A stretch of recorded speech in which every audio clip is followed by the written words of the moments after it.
adolescence un petit peu perturbée, je me cherchais un petit peu. Et puis à l'âge de 19 ans, donc je suis parti au CIRFA de La Roche-sur-Yon.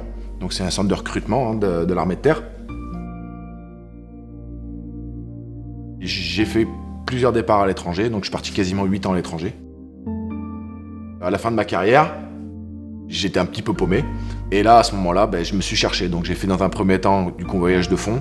Ils ne recrutaient pas. Donc dans la foulée, j'ai passé mon permis super lourd en 3 semaines. J'ai été embauché et j'ai pris la route en national pendant 1 an et demi.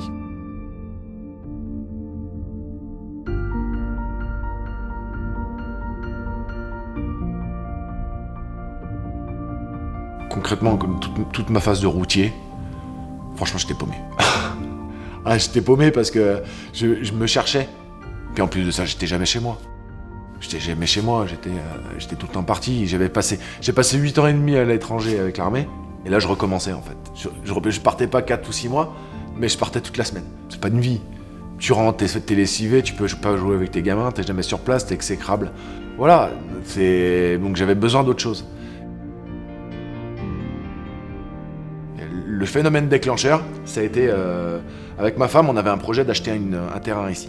On a signé un compromis de vente. Bon, on pensait qu'on allait vendre ces terrains, pouvoir se dégager de l'argent. Et en fait, quand tu connais un petit peu l'immobilier, tu sais que ça se passe pas du tout comme ça. Et on s'est un petit peu planté. Mon frère, lui, il avait déjà pas mal de boîtes. Et il m'a dit, écoute Aurélien, pourquoi on se lancerait pas dans l'IMO ? Je me suis dit, de toute façon, si je veux réussir dans ce domaine, comme dans l'armée, comme partout, il faut se former. Il faut avoir une base solide. Si tu te formes pas, tu peux pas arriver. C'est pas possible. Ça, c'est le nerf de la guerre. Si tu te formes pas, tu peux arriver à rien. J'ai dit, il faut que je sollicite une formation, même si je la paye un petit peu.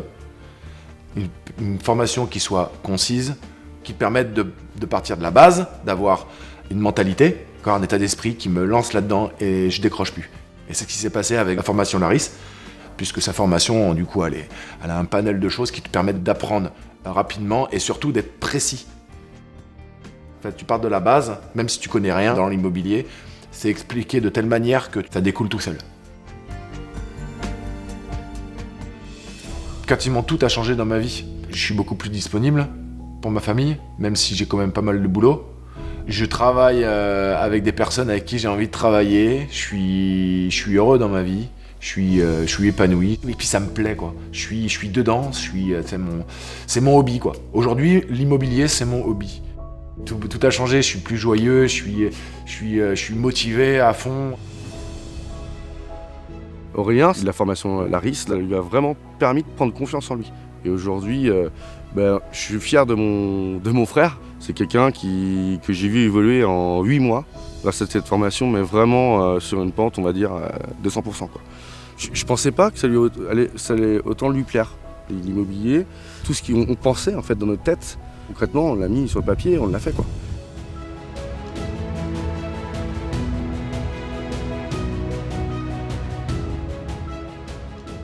Pour moi, c'est clair que les 3 choses qui m'ont permis d'arriver où je suis, c'est 1, l'état d'esprit, la formation, ça c'est clair, et puis une part de chance aussi.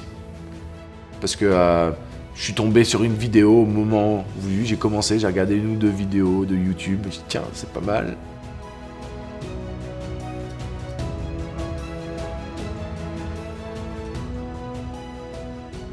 J'ai fini la formation en mars de cette année. J'ai arrêté mon job en même temps. Et on a signé notre premier compromis de vente fin mars. Donc début mars, j'arrête le boulot. Fin mars, je signe mon premier compromis de vente pour ma maison. Et en fait, cette maison, elle était au bord de la mer, dans un village qui est très coté. Et en fait, si tu veux, l'idée, c'était que cette maison, elle était édifiée sur un terrain à bâtir. C'était une petite maison de 56 mètres carrés. Donc, ce qu'on a fait avec mon associé, on a dit, on va la diviser. On va détacher une parcelle de terrain de cette maison. On appelle ça une division foncière. Achat avec frais de notaire, tout ça, 150 000 €. Revente à part, 68 000 € pour le terrain. 143 000 € pour la maison. Donc quand la formation dit qu'en une opération tu peux faire 50 000 €, moi je peux te dire que c'est vrai, puisqu'à Briques Bretignolles, j'ai fait 50 000 € de marge sur ma première opération, et c'est la vérité. Nous, on avait 80 000 euros d'apport.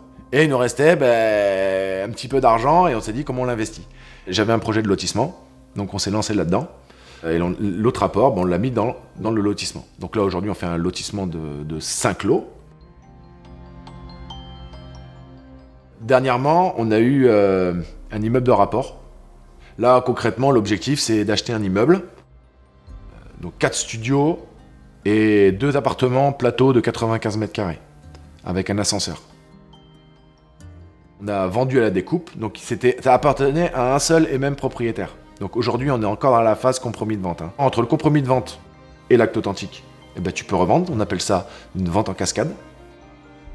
Sur les silos, j'en ai déjà 4 qui sont en commercialisation. Et encore, c'est pas paru encore dans le bon coin. Ça veut dire que dans 3 ou 4 mois, un bâtiment que j'ai acheté 360 000 euros, je revends en chiffre d'affaires 530. Et une fois qu'on aura financé ça, on vient déjà de lancer un projet d'un lotissement de 10 lots. Donc les Clouseaux, qu'on va récolter normalement en fin d'année, mais on aura récolté avant le lotissement de Verré. On joue avec le calendrier comme ça. Mais après, l'année prochaine, quand on aura 200, 250 000 euros ou 300 000 euros de trésorerie, ça sera beaucoup plus simple.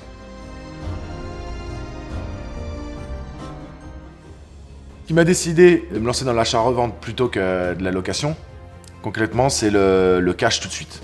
En 6 mois, ça m'a permis de faire une maison, une division foncière, plus 5 lots dans le lotissement de Verré, plus les 6 lots de l'immeuble de rapport et les 10 lots des Clouseaux, donc ça fait 28 lots. Pour se lancer, faut être motivé et se former. Si tu te formes pas, tu peux pas y arriver. La formation Laris, ça nous a fait beaucoup bouger, vraiment dans l'entreprise, elle nous a boosté l'entreprise. Sans la formation, je pense qu'on aurait perdu beaucoup de temps. Ça nous évite de faire beaucoup d'erreurs dans les déclarations, dans la façon d'amener les projets, au niveau de la loi. Donc c'est vrai que on est cadré, c'est un ensemble.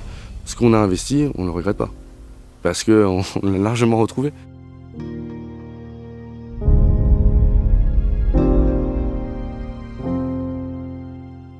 J'ai encore beaucoup de choses à apprendre, mais déjà j'ai un socle solide, j'ai une base solide pour pouvoir avancer. Et c'est sûr, les personnes qui connaissent rien, si vous suivez la formation, là concrètement c'est vraiment quelque chose qui est concis, qui est clair, explicite, et derrière avec des supports pédagogiques qui sont excellents. Excellent. C'est le déroulement complet de comment tu vas aborder tes investissements.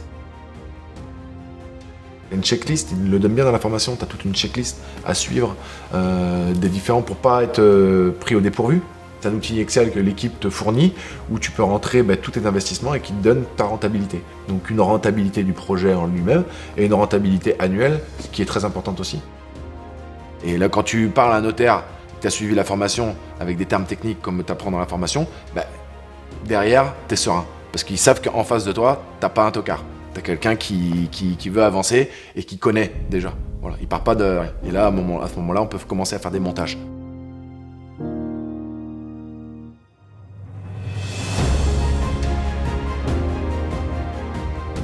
De toute façon, ce qui est sûr, c'est que moi, je suis parti de rien. Qui aurait dit un jour que j'étais dans l'immobilier? Personne. Résultat des comptes, voilà. Tu respectes à la lettre ce qui est dans la formation, il y a très peu de chances que tu te plantes, quoi.